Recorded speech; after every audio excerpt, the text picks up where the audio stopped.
השקיע הכל, כן קיווה לקריירה, למרות שאמרו לא תמצא תחום אחר, הוא ראה את עצמו מאושר על הבמה. הוא התחיל לגדל פאות והבטיח שלא יאכזב, הוא עבד שעות וכתב אפילו שיר שמח קל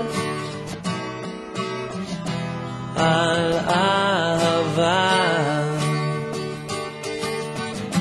לא בא לי לשמוע, אמרו לו, לא באתי לראות את השום שלך, לא בא לי לדעת מי אתה בכלל.